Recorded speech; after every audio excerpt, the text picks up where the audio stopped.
It was the year 1370, a very significant year in the history of the world. Do you know why? It was the first time ever that a clock tower was erected in the world in Germany. And from that time onwards, people started to take a little bit more heed and diligence to exact time. Now, thank the Germans again that in 1510, the pocket watch was invented, and people became a little bit more accurate in terms of their timing.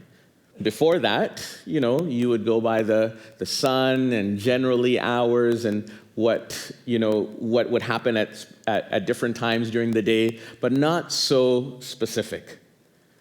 And so little by little, people started to get more exact in their timing. And as they became more exact in their timing, they became more hurried in accomplishing things according to their time.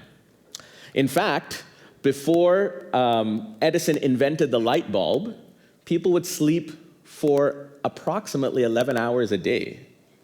Would you like that now? Instead of at 5 a.m. or 6 a.m. or 4 a.m. or 7 a.m., whatever, your alarm goes off, right? Thank the Germans for those inventions of the clock and the pocket watch and a little bit more exact timing. But now we average much less time to sleep because our day is more fuller. Our day has so much more events. We are so much more busier in what we do.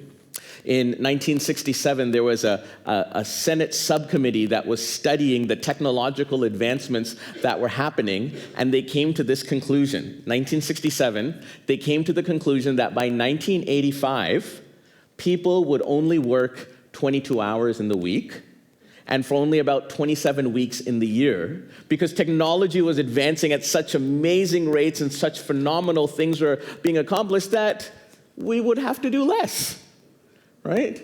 And so 22 hours a week, 27 weeks in a year, because technology is going to help us to cut back. And their worry was, what are people going to do with all their time?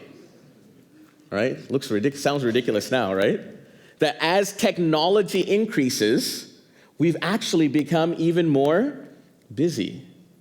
As things that we say are time savers, like microwave, instead of having to cook everything, we think that we're actually saving time. We think that we're occupying less time, but we've actually become a much more busy society. A society in which there's so many other things going on, and we're running from one thing to the next thing, or rushing from one thing to the next thing. 2007 was another significant year in the history of the world. Do you know what happened in 2007? Steve Jobs released the iPhone in 2007. Facebook was coming on the market at that time. They were already there, but they opened up now for anyone with any email address to join. Twitter, known as X now, was coming out in 2007. 2007 was such a significant year in the history of our world technologically that changed the course of what people were going to be able to do and accomplish. Now we have more technology in our pocket than the technology that took man to the moon. We are living in such a technologically advanced generation. And now with AI and other things that are happening, we're thinking, okay, well, AI is going to help us and it's going to cut down our work. We don't have to do so much. I think we're going to end up becoming even busier, even fuller.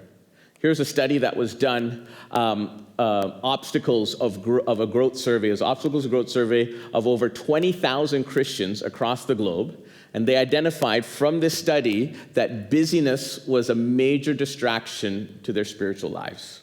Busyness was a major distraction to their spiritual lives. And they highlighted these 5 different steps that would happen that would make it was sort of recursive, and it would just keep going and going, and you were stuck in this loop that you couldn't get out of in a busy life. Number 1, Christians are assimilating to the culture of busyness, hurry, and overload, right? That's the kind of culture that we're living in right now. Busyness, hurry, overload. Have you ever found that? Right? You're always, late. And then you're speeding, and then you're rushing. When I got to do this, and I got to do that. When then the week ahead of me, I've got so many things on my to-do list that I have to accomplish. Now we have apps for to-do lists and all sorts of things that we want to try to accomplish. then God becomes more marginalized in Christians' lives. So as we become busy and we're trying to keep up with all of these things, God doesn't take the primary place. Jesus doesn't take the primary place. We're not seeking first the kingdom of God and his righteousness in the primary place, and those things get pushed to the margins. And because it gets pushed to the margins, then as a result of that, there's a deteriorating of a relationship with God. And because your relationship with God is deteriorating, then Christians become more vulnerable to the adopting of secular assumptions about how to live. And because now they become more vulnerable to those assumptions, there's more conformity to a culture of busyness, hurry, and overload. And then once you're back at number 5, you're actually back at number 1. And then the cycle continues over and over and over again because we're in this place of busyness and hurry. We've been studying in these past few weeks about spiritual formation, about practicing the way of Jesus, about adopting a posture, as Donna said, to be like Jesus, to become like him, and to do as he did. And as we are seeking to be formed in the way of Jesus, as we're seeking to become people of love, because God is love, we have to realize this, that hurry and love are incompatible. They don't work together, right?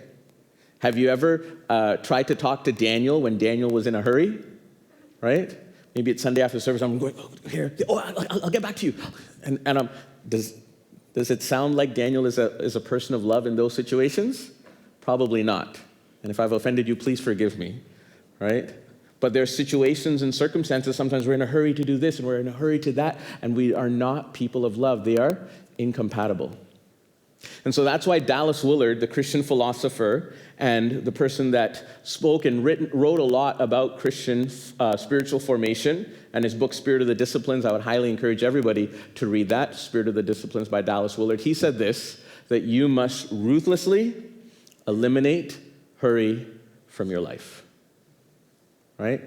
Ruthlessly eliminate hurry from your life. If we want to be formed in the way of Jesus, if we want to adopt the lifestyle of Jesus, which was not a hurried lifestyle, if we want to be able to walk in the way of Jesus, as Dallas Willard says, we need to ruthlessly eliminate hurry from our lives. That takes intentional steps to slow down, intentional steps to create space and margin in our lives, intentional steps to be able to spend time with Jesus.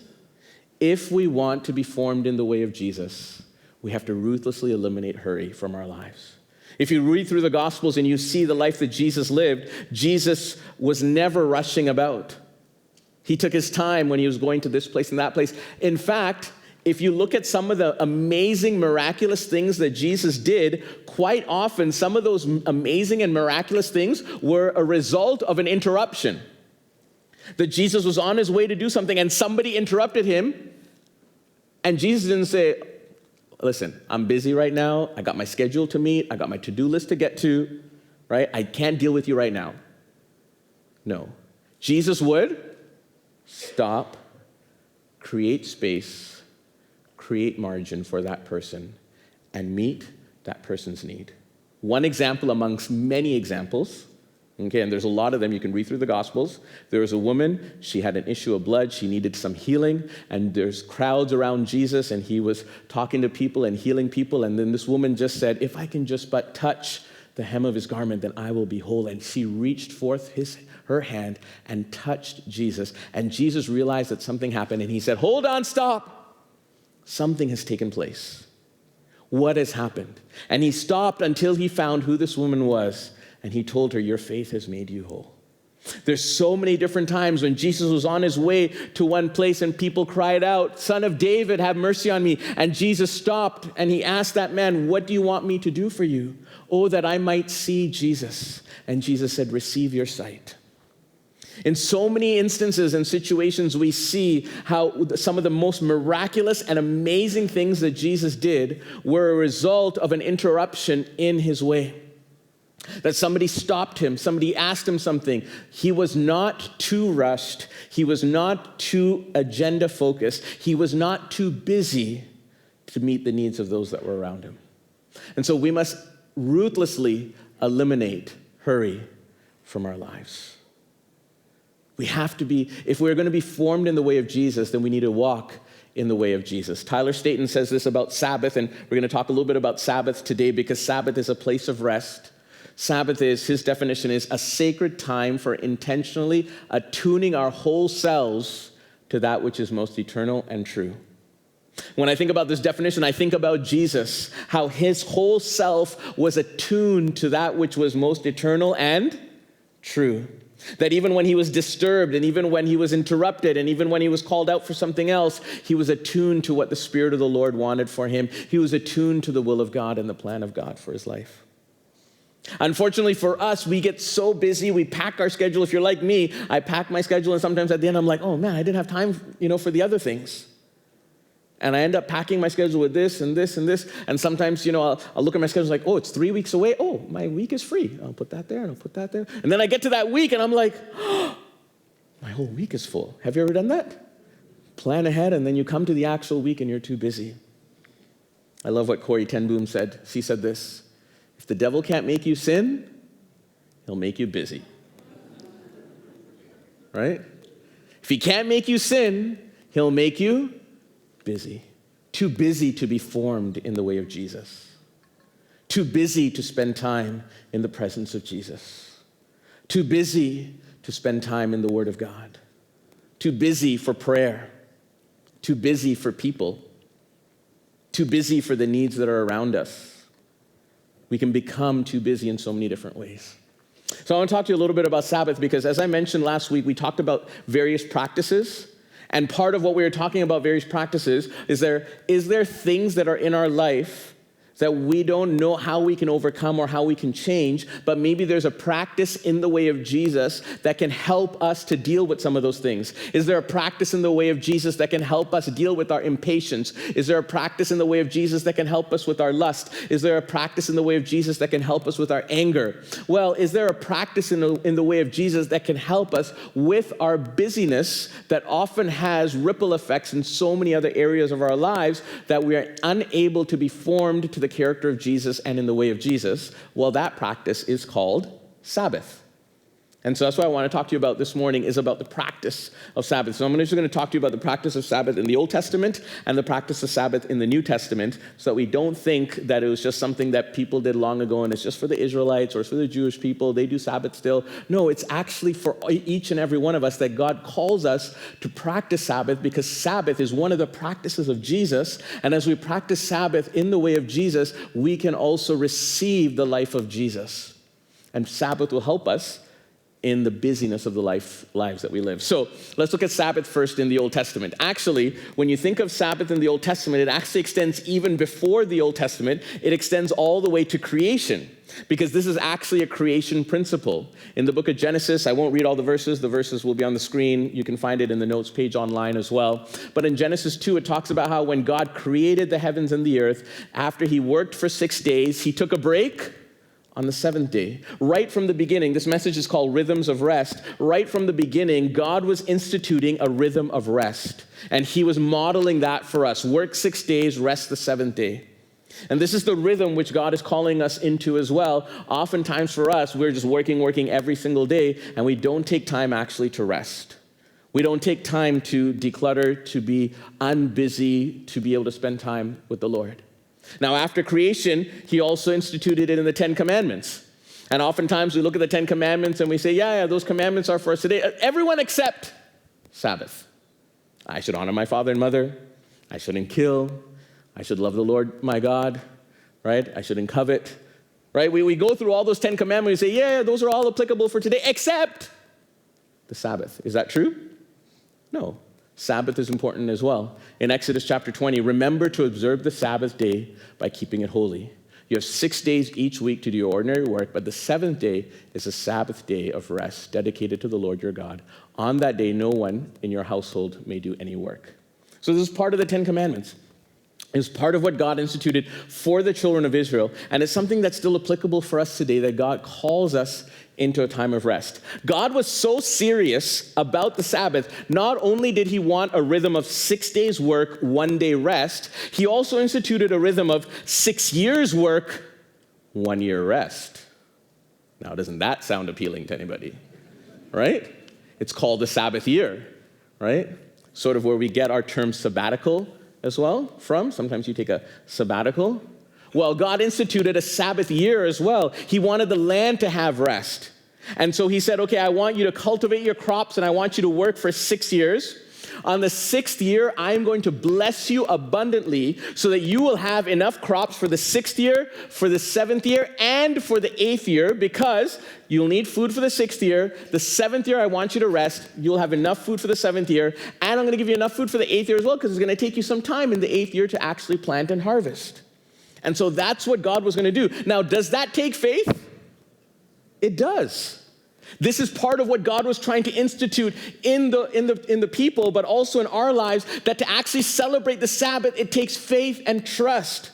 Okay, God, so you're telling me, year 1, I'm going to have enough food for me. Year 2, I'm going to have enough food for me. Year 3, I'm going to have enough food for me. Year 4, I'm going to have enough food for me. Year 5, I'm going to have enough food for me. And year 6, I'm all of a sudden going to have enough food for year 6, year 7, and year 8. Wow, that's really good. But it's going to take faith. It's going to take trust in the Lord. In Leviticus chapter 25, you can read the whole chapter later on, and it talks about this, how he gave these instructions, how they were, once they entered into the land, they were to give the land rest. So can you see how serious God is about the Sabbath? It's not just 6 days work and 1 day rest. It's also 6 years work and 1 year rest. He was wanting to have this rhythm in the children of Israel about a Sabbath year and a Sabbath rest. And even after that, there's something called the year of Jubilee, that in the 50th year, so you do 6 years, 1 year rest, 6 years, 1 year rest, and then when you get to that 50th year, it's called the year of Jubilee. And in this year of Jubilee, you would let all your debts go. Everyone that was in captivity would be set free, right? In addition, you must count off 7 Sabbath years, 7 sets of 7 years, adding up to 49 years in all. Then on the Day of Atonement in the 50th year, blow the ram's horn loud and long throughout the land. Set this year apart as holy, a time to proclaim freedom throughout the land for all who live there. It will be a Jubilee year for you. You know, sometimes the reason why we don't experience liberty and freedom in our own lives, sometimes the reason why we experience bondage and addiction in our lives, the reason why there are things that we feel like we are captivated by and we're struggling with, we feel like there's chains in us and we can't get free. Sometimes there's things that are like besetting sins that go over and over and over again in our lives, and we just can't overcome that. We just can't come out of that. Well, is there a practice in the way of Jesus that might be able to help us with that? Yes. It's called Sabbath. That as we Sabbath and we take that time apart with the Lord and we spend that time with the Lord, as we rest and as we stop and as we delight and as we contemplate and as we worship, we are practicing the way of Jesus. We are imbibing the life of Jesus, and he is changing us and he is transforming us. As we have that rhythm, there's so many different rhythms that God wants us to have: daily, weekly, monthly, even yearly, different things he wants us to have in our lives. No time to get into all of those today. But as we develop these spiritual disciplines and rhythms in our life, we are practicing the way of Jesus. There is a way, a practice that can help us to be set free. And we can see from what Jesus was describing, not just in the Sabbath day, but the Sabbath year and the year of Jubilee, it was something about liberty. It was something about freedom. It was something about being set free. Actually, it was about a covenant. It was about a pact that God had made with Israel. Sabbath is actually a covenantal sign of the promises of God towards us, that he will fulfill that in our lives. Look at these verses in Exodus chapter 31. Tell the people of Israel, be careful to keep my Sabbath day, for the Sabbath is what? A sign of the covenant between me and you from generation to generation. It is given so that you may know that I am the Lord who makes you holy. The reason why we forget the promises of God, one of the reasons why we doubt the promises of God, one of the reasons why we forget about this eternal covenant that he has made, that is sealed by the blood of Jesus in the New Testament time, one of the reasons why we don't receive all of the impact of this eternal covenant is because we are not practicing this important practice of Sabbath. And we are not keeping our end of the Sabbath practice.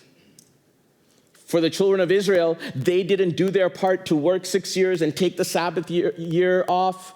They weren't practicing the Sabbath properly, and ultimately that led them into captivity. That led them into Babylon. And God said, I'm going to take you out of this promised land, this place that I promised you, this place that I've given to you. You have seen the fulfillment of my promises, but yet you have not obeyed me. So I'm going to take you into captivity, into Babylon. And when you're in Babylon, the land is going to have rest. Right? Eugene Peterson says, Sabbath is a time to do nothing so that we can receive everything. Receive the promises of God. Receive the covenant of God. Receive the liberty of Jesus. Receive the presence of God. Receive the life of God. We can receive all those things. There is a practice in the way of Jesus called Sabbath that if we are diligent to be able to practice that, a spiritual discipline, we will experience Jesus like we've never experienced him before. We will see changes in our spiritual lives. We will see liberty. We will see freedom. We will see bondages being broken because we have this rhythm in our life of resetting and spending time with the Lord. The children of Israel, they failed to keep the Sabbath. And because of that, they were taken into captivity. Again, you can see this connection here between liberty and captivity. Between liberty and Sabbath, captivity and Sabbath. You can see this connection here that because they failed in their Sabbath celebrations, they were taken into captivity. In 2 Chronicles, a few who survived were taken as exiles to Babylon. This is the children of Israel, and they became servants to the king and his sons until the kingdom of Persia came to power. So the message of the Lord spoken through Jeremiah was fulfilled. The land finally enjoyed its Sabbath rest, lying desolate until the 70 years were fulfilled, just as the prophet had said. And so they were taken away from the promised land to give the land rest. And they were in a place of bondage. They were in a place of captivity. Friends, how about us? As we see some of these Old Testament types and shadows and verses and how it projects forward, I'm going to get to the New Testament in a moment. But we see these principles that are there, that as we practice the Sabbath, as we practice rest, as we practice the presence of God, that there's liberty and freedom that he works into our lives. There's the blessing of the Sabbath. As we practice the Sabbath, here's the blessing. Keep the Sabbath in Isaiah 53. Keep the Sabbath day holy. Don't pursue your own interests on that day, but enjoy the Sabbath and speak of it with delight as the Lord's holy day. Honor the Sabbath in everything you do on that day, and don't follow your own desires or talk idly. Then, I love this line, the Lord will be your delight. I think in so many ways and forms, we are not delighting in Jesus because we are too busy. We're not experiencing the fullness of the presence of God because we are too busy.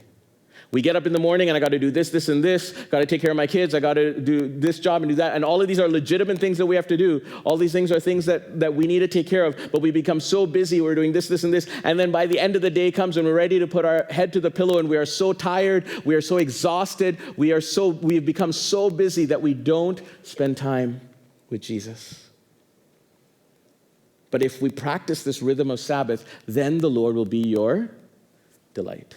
Okay, let me go to the New Testament, just so that you're not thinking, well, Daniel, that was all in the Old Testament. What about the New Testament? Well, in the New Testament, this is a practice that Jesus practiced. This was something that Jesus did and that his disciples did. And actually, it was a gift. It was God's gift of the Sabbath. Right? When the Pharisees and the Sadducees were complaining against Jesus because he was healing on the Sabbath, he was doing good on the Sabbath, he was helping people on the Sabbath, look at what Jesus says as a result. He said, then Jesus said to them, the Sabbath was made to meet the needs of people, not people to meet the requirements of the Sabbath. They were getting it the wrong way around. They were thinking, well, I'm here and I got to keep the laws of the Sabbath. I got to do the things of the Sabbath. No, the Sabbath was a spiritual rhythm. The Sabbath was a spiritual discipline that God put in place to bless humanity, not the other way around. We are not here to be conformed to a rule of Sabbath. We are here to be changed by the rhythm of Sabbath. We are here not to be legalistic about Sabbath, but we are here to be able to practice Sabbath so that we can be formed in the way of Jesus. So the Son of Man is Lord, even over the Sabbath. Rich Villodas says it this way: Sabbath is not a reward for hard work. Sabbath is a gift that precedes work and enables us to work. Sometimes we think, okay, Sabbath, oh man, I've worked so hard this week. Okay, finally I'm looking forward to my Saturday or my Sunday or my Monday or whatever it is, and okay, I can rest. No, Sabbath is actually supposed to precede that week so that we spend time with Jesus, so that we are re-energized, that we are filled with the life of God, filled with the presence of God, delighting in the Lord. And it is a gift to us that enables us to the work that he's called us to do. In the New Testament, we see that Jesus healed on the Sabbath so many times. And when I see this so many, time after time after time, I see this type and shadow in the Old Testament where when they didn't practice Sabbath, it led to captivity. It led to bondage. But in the New Testament, we see Jesus on the Sabbath day revealing the beauty of Sabbath, revealing the purpose of Sabbath. Jesus specifically healed many people on the Sabbath day, I believe, to be able to show the liberty and freedom that comes from Sabbath. We see here in Luke chapter 13, one Sabbath day as Jesus was teaching in the synagogue, he saw a woman who had been crippled by an evil spirit. She had been bent double for 18 years and was unable to stand up straight. She was in bondage. There was something that was there. Remember, when God brings healing to us, he brings healing holistically. He wants to heal our spirit, our soul, and our body. There's a healing work. That Greek word that's there for salvation and healing is the same word, sozo. It's a holistic healing that God brings to us. And so a few verses down, it says, this dear woman, a daughter of Abraham, had been held in bondage by Satan for 18 years. Isn't it right that she be released even on the Sabbath, or especially on the Sabbath? Because the Sabbath is a picture of liberty. It's a picture of the year of Jubilee. It's a picture of freedom. It's a picture and a place where we are delighting and enjoying the glorious liberty of the children of God. That's the beauty of the Sabbath. That as we practice the spiritual rhythm, the spiritual discipline that he's put in place all the way from creation, that it brings the life of God to us and life in all of its abundance, life in all of its fullness. He wants us to experience that liberty of the children of God. Here's an amazing thing that happened, because nowadays, Sabbaths generally are on Sundays. Now, you could celebrate a Sabbath on any day of the week, but I want to go back to the New Testament time. This is actually one of the proofs for the resurrection of Jesus. See, for all of those centuries, the Jewish people celebrated Sabbath on Saturday. Even till today, Jewish people, Orthodox Jews, celebrate Sabbath on a Saturday. Something radical and transformational happened after the resurrection of Jesus. That all of a sudden, the Jewish people who are followers of Jesus decided that we are not going to celebrate Sabbath on Saturday. We are going to celebrate Sabbath on Sunday. It was a completely new worldview for them. This is one of the proofs of the resurrection, because aside from the resurrection, there is no explanation for why this group of Jewish followers of Jesus stopped celebrating Sabbath on a Saturday and started celebrating it on Sunday, because they wanted to celebrate the resurrection of Jesus, which was the first day of the week. And that's why, as I mentioned before, they celebrated on Sunday, not at the end of the week, but at the beginning of the week, a place of refreshment, a place of liberty, a place of freedom, a place of re-energizing, a place of being filled with the life of God, filled with the presence of God, ready for the week ahead, ready for what God might have them to do. And so they started celebrating on Sundays. In Hebrews chapter 4, it talks about this rest. So there is a special rest still waiting for people of God. For all who have entered into God's rest have rested from their labors, just as God did after creating the world. So let us do our best to enter that rest. Friends, let's do our best to enter into that rest. There's an eternal rest that's coming in the presence of God. But for here and now, God wants us to practice Sabbath so that we can enter into that rest. We are living such busy lives, such full lives, lives that are occupied in so many different ways. But in many ways, busyness is a hindrance to our spirituality. Busyness is an obstacle to our following Jesus. because we get so drained in all the other things that we're doing that we're not being formed in the way of Jesus, but we are being formed by the culture that is around us. Robert Ronheiser said this: pathological busyness, distraction, and restlessness are major blocks today within our spiritual lives. Try to just stop for a moment. And if you were just to sit in silence for a moment, how many times, if you sat for an hour, how many times would you try to reach into your pocket for your phone? Because we live such distracted lives. John Mark Comer shares in his book, The Ruthless Elimination of Hurry, a number of different things that you can try to do to try to create space in your lives. One of the things that I'm going to try to do is get into the longest checkout line when you go shopping. Right? And when you're in that line, don't pull out your phone and be like scrolling and waiting until you get to the cashier. But take the time to pray for the people ahead of you. Take the time to pause and rest. Because if you're like me and like most other people, when you get to the checkout line and you're at No Frills or Costco or any other place, what are you doing? You're scanning. What's the shortest line? I got things to do, places to be, and people to talk to, so give me the shortest line. Or when we're driving in traffic, this car in front of me is going really slow, so what should I do? Go to the next lane. You're really slow as well. Let me go back to this lane. Why do we do that? Because we are so busy. We don't have time to be interrupted by the Spirit of God. We don't have space and margin in our lives because we don't have the 7-day rhythm of Sabbath. But as we create the 7-day rhythm of Sabbath in our life, we will find ourselves less busy on the other 6 days. We will find ourselves with space and margin, liberty, freedom. We will experience some of the things that we are in bondage right now, the besetting sins, the things that we're unable to overcome, the things that we keep falling into time and time and time again. Well, is there a practice in the way of Jesus that can help us, liberate us from those besetting sins? Yes. It's called Sabbath. And it creates space and margin for us to spend time with the Lord. Here's the invitation of Jesus is to rest in him. The invitation of Jesus is to come to him. In Matthew chapter 11, Jesus said, "Come to me, all you who are weary and carry heavy burdens." Anyone like that here? Anyone here weary with heavy burdens in your heart? And I will give you rest. Take my yoke upon you. Let me teach you, because I am humble and gentle at heart, and you will find rest for your souls. Oh, friends, our souls are so busy. Our lives are inundated with this thing and that thing and the other thing, and you're probably thinking right now the whole thing, everything you ought to do Sunday afternoon, right? You're thinking about lunch, and you're thinking about all the other things that you need to get done this afternoon. And we fill our lives with all those things. Worship team, please come. So as we sing to the Lord, I want to encourage you, Sabbath for us today, I want to encourage you in 4 ways.